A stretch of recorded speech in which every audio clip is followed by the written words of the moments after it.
L'hépatite B, par exemple, son élément actif, c'est un ADN, acide désoxyribonucléique, alors que l'hépatite C, c'est le virus de l'hépatite C, son élément actif, c'est ARN, acide ribonucléique. Mais ça ne s'arrête pas là. Okay. Le B a plus, d'après les documents bien entendu, le B a plus tendance à donner du cancer et le C a plus tendance à donner la cirrhose. Mais attention, ça c'est des choses qu'on dit très rapidement. En biologie, il ne faut rien dire rapidement parce que rien n'est figé. Et il n'est pas impossible que vous trouviez une cirrhose 5 étoiles avec le B et vice-versa. Donc, mais le C a quelque chose que je n'aime pas. Il est très versatile. Oui, le virus C est très versatile et il évolue très vite. C'est ce que j'ai constaté au cours de mes 50 années d'exercice. Quand vous l'avez, il faut le prendre très au sérieux. Non pas qu'il ne faut pas prendre le B au sérieux, mais il faut encore redoubler de vigilance avec le C. Et voilà. Parlons à présent des modes de transmission des virus des hépatites B et C. Voilà, vraiment, je crois que je suis dans mon sujet. Là. Et ça fait partie aussi de la dangerosité. Bien sûr. Vous savez, le sida a 3 modes de transmission. Le sexe, la mère-enfant, le sang à sang. Le B ne se contente pas d'avoir ces 3-là. Il en ajoute 5, ce qui lui fait 8 modes de transmission. Quels sont les 5 qui s'ajoutent aux 3 du sida? Il y a la salive. Vous savez, vous pouvez manger avec un sidéen, boire dans les mêmes ustensiles qu'un sidéen sans problème. Alors que vous ne pouvez pas le faire pour le B. Et donc, la salive, les boutons purulents, les boutons qui contiennent du pus,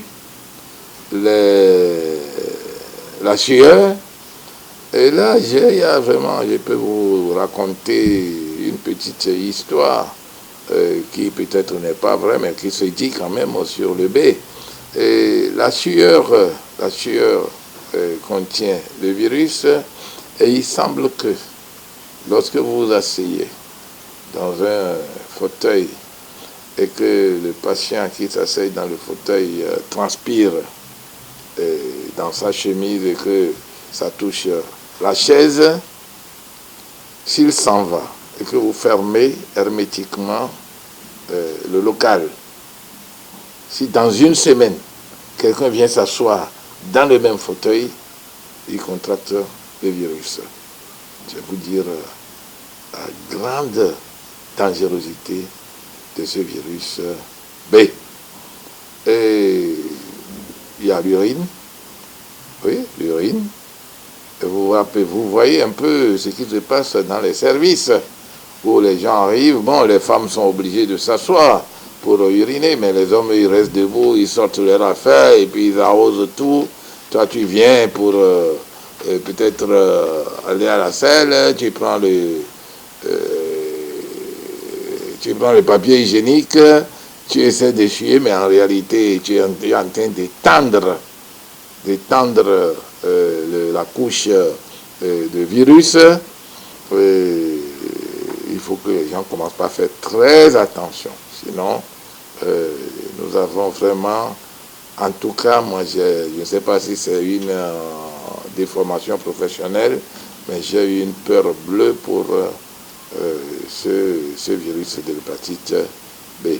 Et le dernier élément, c'est le sel.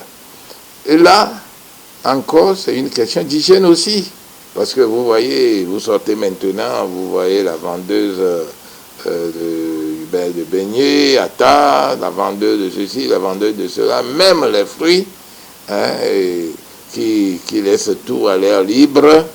Les mouches s'en vont se poser sur les selles, ramassent des millions de virus et viennent se poser sur les aliments, que ce soit chez vous, que ce soit au bord de la rue, etc.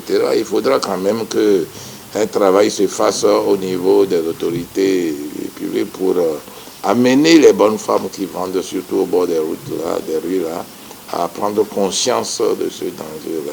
Donc, voilà un peu ce que je peux dire sur le B. Le C ne pose pas trop de problèmes. Le C ne pose pas trop de problèmes parce qu'il n'y a qu'un seul, en termes de mode de transmission, parce que lui, il n'a qu'un seul mode de transmission.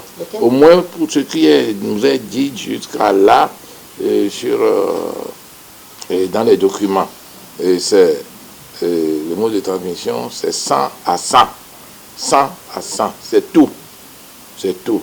À tel point qu'aujourd'hui, la prévalence, le taux de prévalence pour le C, pour au moins ce que nous savons, au niveau de notre institut, qui est pratiquement le centre de référence mondial aujourd'hui pour le traitement des hépatites B et C, au niveau de notre institut, nous avons constaté que le taux de prévalence de C est autour de 2 à 3%.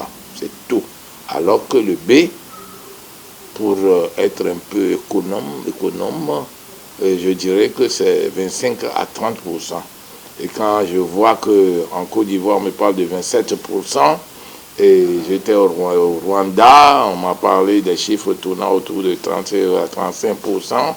J'étais au Congo-Brazzaville, on me parle de la même chose. Je me dis, mais nous ne devons pas être très loin du taux de prévalence vrai, taux de prévalence de l'infection chronique du B. Là, il faut que nos autorités se réveillent.